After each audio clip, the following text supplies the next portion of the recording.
Proclamação do Evangelho de Jesus Cristo segundo Mateus.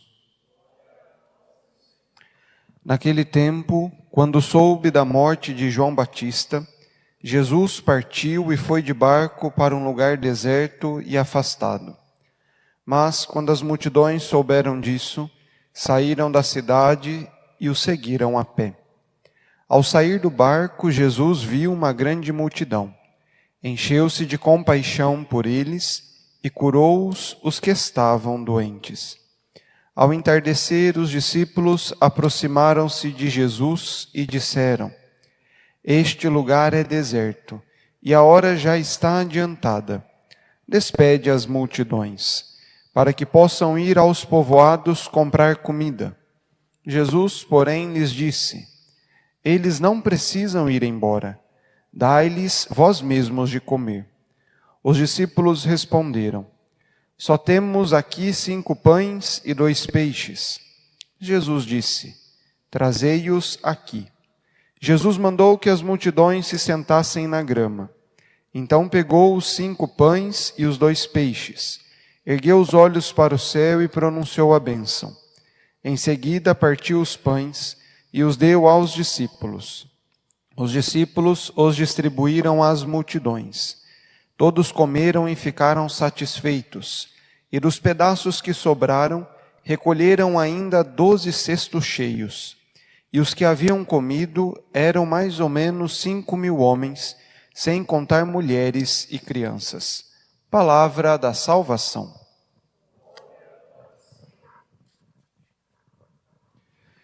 Irmãos e irmãs que aqui estão presentes, aqueles que nos acompanham pelas nossas redes sociais, neste domingo nós começamos a ler mais uma parte diferente do Evangelho de Mateus. O evangelista Mateus, ele escreve para judeus que se converteram ao cristianismo.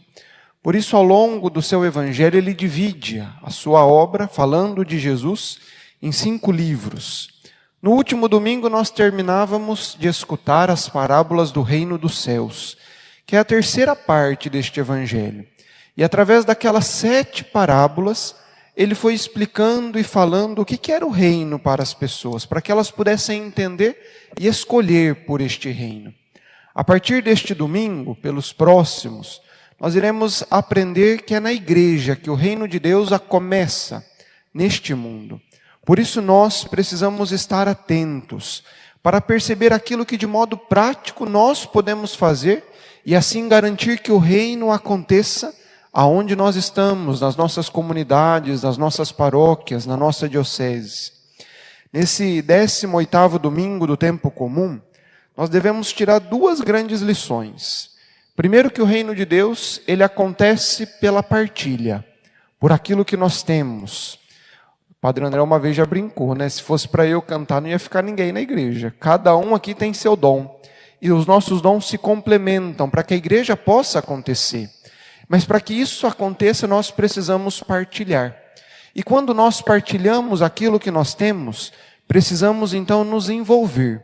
Se nós não nos envolvermos, se nós não estivermos à vontade, querendo lutar pelo bem da igreja, querendo fazer com que o reino aconteça na igreja, a começar da igreja, nós não queremos conseguir ver o reino de Deus acontecendo aqui. São Paulo, se dirigindo à comunidade de Roma, vai dizer 7 coisas que as pessoas achavam que impedia o reino de Deus acontecer, que impedia a ação de Deus acontecer no meio da comunidade. Ele vai falar da tribulação, da angústia, da perseguição, da fome, da nudez, dos perigos, da espada. Algo muito concreto no tempo em que ele vivia, ou pensando também naquilo que os cristãos passariam, principalmente nos primeiros séculos, por causa da perseguição do Império Romano. Mas Paulo vai dizer que nada disso atrapalha o reino de Deus. Isso não nos separa de Deus. Claro que é triste vermos a igreja fechada, não podermos nos reunir para celebrar. Mas não é isso que impede o reino de Deus acontecer. A igreja, ela trabalha e continua trabalhando de outras formas. Através da oração, através da perseguição, pois tudo isso nos faz mais fortes. Tudo isso que nós vivemos, e aqui podemos acrescentar, não vai ser a pandemia, não vai ser o isolamento, não vai ser outras pessoas querendo interferir naquilo que é nosso, que vai atrapalhar da igreja crescer e anunciar o reino de Deus. Talvez isso nos ajude a perceber quem de fato está do lado da igreja, quem de fato está ajudando Deus na sua obra de evangelização, para que a salvação chegue a tantos corações. Deste modo, Deus nunca deixará faltar a ação dele, o amor dele na nossa vida. Talvez possamos até vê-lo de uma forma diferente, e quando as nossas igrejas estiverem abertas, voltar com mais alegria, pois reconhecemos a ação deste Deus que não nos abandona. Essa foi a experiência do povo de Israel na primeira leitura.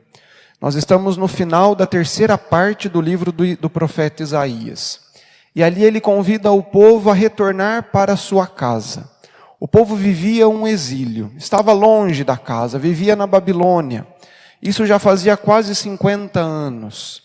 E quem vai para a Terra Santa volta dizendo que a experiência é fabulosa. É só atravessar uma fronteira que tudo é do melhor lá. Como que isso é interessante a gente perceber. Mas o povo que estava na Babilônia não tinha essa visão. Eles queriam permanecer ali. Então o profeta motiva eles a voltar para a terra que é deles, para a casa deles. Porque é lá que Deus vai fazer um banquete. Nós, meus irmãos, precisamos fazer esse mesmo movimento de voltar para a nossa terra. Voltar aonde nós encontramos o banquete da palavra, o banquete da Eucaristia, de forma onde todo mundo pode participar, se encontrar com os irmãos, e não simplesmente acompanhar a celebração de uma câmera. Nós precisamos fazer este movimento de retorno. E este movimento eu chamo o movimento de êxodo. E fazer um êxodo, assim como o primeiro êxodo, quando o povo deixou o Egito e atravessou o deserto durante 40 anos para poder chegar na terra prometida, não é algo fácil. Isso exige de nós uma mudança, uma transformação. E se nós não estivermos dispostos, vai ser muito mais cômodo a gente permanecer em casa rezando. Mas aí a gente vai deixar de ver a ação de Deus se concretizando de forma real na nossa vida. Nós precisamos estar atentos, porque Deus quer dar um banquete a cada um de nós. E nada pode impedir que esse banquete aconteça, a não ser a nossa própria vontade e nosso comodismo de querer ficar em casa. E ali então não perceber a ação de Deus que transforma cada um de nós. Assim eu quero entrar então na mensagem do Evangelho. Nós que começamos a ler então essa quarta parte do Evangelho de Mateus, que nos ensina coisas práticas que devemos fazer na igreja, para que ela seja a primícia do reino de Deus, para que a gente reconheça este reino que quer transformar a nossa vida. Nós precisamos aprender a nos deixar ser transformados. Sempre quando eu medito, contemplo as passagens de multiplicação dos pães, em Mateus são 2, em Marcos também são 2, João e Lucas falam de apenas uma multiplicação. O que mais me chama a atenção não é que Jesus multiplicou pão, que matou a fome das pessoas, mas é que ali ele realiza uma transformação. No trecho que nós escutamos, nós ouvimos que Jesus tinha saído da onde ele estava e queria, parece que, ficar num momento de solidão, para rezar, para estar com o Pai. Mas aí ele transforma esse momento de retiro, de oração, em trabalho. Ele faz muitas outras transformações. Ele pega o pouco, transforma em muito. E algo que me chama muito mais a atenção no Evangelho é que diz que eles estavam no deserto. E a hora que Jesus manda o povo sentar, apareceu grama nesse deserto. Eu acho que isso é impossível. De uma hora para outra aparecer grama onde só tem terra, onde só tem areia. Então Jesus, em todos os relatos de multiplicação dos pães, ele não está fazendo mágica, mas ele está abrindo o coração das pessoas para que esses corações possam ser transformados. Mas se nós quisermos ficar no comodismo da nossa casa, se nós nos fecharmos, nós não vamos ver essa transformação acontecendo. Precisamos estar atentos para reconhecer aquilo que Deus deseja fazer por cada um de nós. Como eu dizia, Mateus ele escreve o seu evangelho para judeus. Para o judaísmo, a pessoa mais importante foi Moisés, que fez o êxodo do Egito para a Terra Santa, que tirou o povo da casa da escravidão. Mateus diversas vezes quer falar que Jesus continua o trabalho de Moisés, mas continua esse trabalho de uma forma muito mais impressionante, muito mais verdadeira. Moisés nunca pôde entrar na terra prometida. Ele teve que caminhar com o povo durante 40 anos no deserto e morreu vendo a terra e vendo o povo passar, mas ele mesmo nunca entrou naquela terra. Jesus, de forma diferente, o nosso novo Moisés, aquele que nos conduz para o Pai, por isso nós estamos num deserto, num primeiro momento no Evangelho, ele quer mostrar a cada um de nós que é Jesus que de fato nos mostra a salvação. É Ele que percorre os caminhos da nossa vida em todos os momentos, e Ele nunca nos deixa. Ele não vai ser que nem Moisés, que permaneceu lá no deserto e deixou o povo entrar na terra prometida sem poder desfrutar daquela terra. Não, Jesus ele entra conosco, ele transforma a nossa vida. Mas nós precisamos passar pelo deserto. Precisamos fazer o nosso êxodo para que a gente possa ser transformado.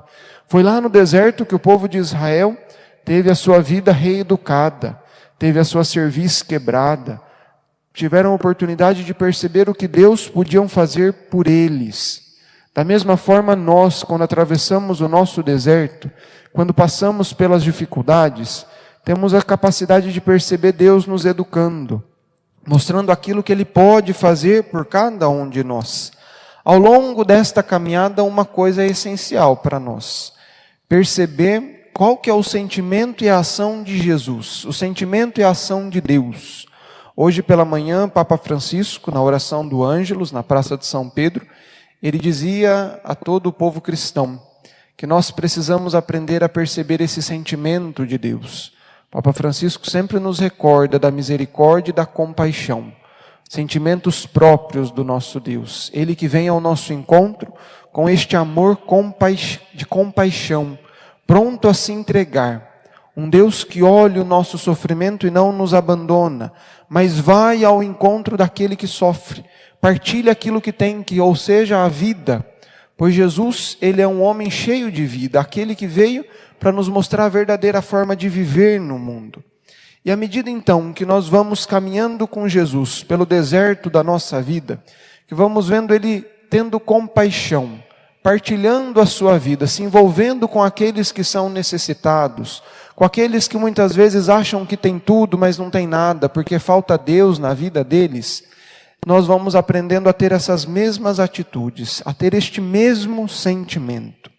Então, neste movimento de compaixão, de misericórdia, Jesus ele olha para essa multidão e quer saciar a fome deles. Esse é um desejo de Deus, suprir as nossas necessidades. Talvez Deus queira suprir a nossa necessidade de fome, mas não só fome material, fome espiritual, fome da gente levar a palavra dele aos nossos irmãos, fome de fazer as outras pessoas reconhecerem a ação dele que liberta, que traz vida, que nos tira da morte e faz com que a gente possa ser um homem e uma mulher novos no mundo. Como já disse, Jesus não está fazendo mágica, ele está ensinando esse precioso dom da partilha. Ele que partilhou tudo o que tinha conosco. Lá na última ceia, Jesus vai dizer que ele já não chamava os seus discípulos de servos, porque o servo não sabe o que faz o seu dono, mas chamava de amigos, porque ele partilhou a sua vida para conosco. Nós somos amigos de Jesus, e nós devemos então partilhar do mesmo sentimento, da mesma ação, da mesma forma de Jesus ser no mundo. E aí é nesse momento em que Jesus percebe que o povo tem fome, que surgem os discípulos. Os discípulos aqui parecem que querem atrapalhar o desejo de Deus. Quantas vezes nós também queremos atrapalhar? Quantas pessoas que atrapalham o sonho de Deus, que impedem a igreja de crescer e a igreja de acontecer no nosso mundo? Mas nós não podemos ser como esses discípulos. Precisamos estar atentos à voz de Jesus e deixar-se ser transformado por essa voz, assim como os discípulos foram. Então Jesus lança um desafio a eles, né? Não precisa mandar o povo embora, não. Vocês têm condição de dar comida a esse povo. E aí então surge 5 pães e 2 peixes. Pouca coisa para uma multidão que, como Mateus diz, é 5.000 homens, sem contar mulheres e crianças. Aqui Jesus ele fala então a respeito dessa partilha. E aquilo que ele faz é aquilo que nós reproduzimos depois na oração eucarística. Tomar o pão, tomar o cálice, olhar para o céu, agradecer e partilhar aquilo, os dons que Deus dá a cada um de nós. Mas para que isso aconteça, então, é necessário com que cada um de nós nos envolvamos com a causa do reino de Deus. Que nós sejamos pessoas comprometidas com a igreja. Se envolver com a igreja não é simplesmente participar da missa, não é sentar num banco, não é acompanhar a missa pela TV, mas é a gente ter o mesmo sentimento de Jesus. Olhar para a necessidade dos nossos irmãos e assim tentar transformar com um pouco que nós podemos fazer, com um pouco que nós oferecemos. Nós não vamos conseguir resolver os problemas do mundo inteiro. E aí aqui eu tomo uma outra parábola do Evangelho, presente lá no evangelista Lucas, quando o bom samaritano, que descia de Jerusalém para sua terra, se encontra com alguém à beira do caminho. Ele resolveu um problema que estava ao seu alcance, ele se envolveu com uma pessoa. Se nós, como igreja, conseguíssemos nos envolver e levar a palavra de Jesus a pelo menos uma pessoa, o céu já seria muito mais grande e o reino de Deus já estaria acontecendo de forma muito mais clara no nosso meio. Por isso que, iniciando a leitura dessa quarta parte do Evangelho de Mateus, possamos nós estar com o nosso coração aberto para perceber aquilo que nós precisamos fazer enquanto igreja, para que o reino de Deus aconteça de forma clara no nosso mundo. Partilhando e se envolvendo, tendo os mesmos sentimentos de Jesus. Se nós partilharmos aquilo que nós temos, se nós nos envolvermos com os nossos irmãos, em suas dores, em suas alegrias, naquilo que cada um de nós trazemos, podemos matar a fome de muitas pessoas, podemos levar Jesus Cristo a muitos outros, e fazer com que a mensagem do Evangelho não fique presa dentro da igreja ou num livro, que muitas vezes é tido como amuleto, como um livro de enfeite, mas não, é onde Deus se manifesta e está se manifestando na nossa vida de forma concreta nesse tempo. Que Deus nos ajude.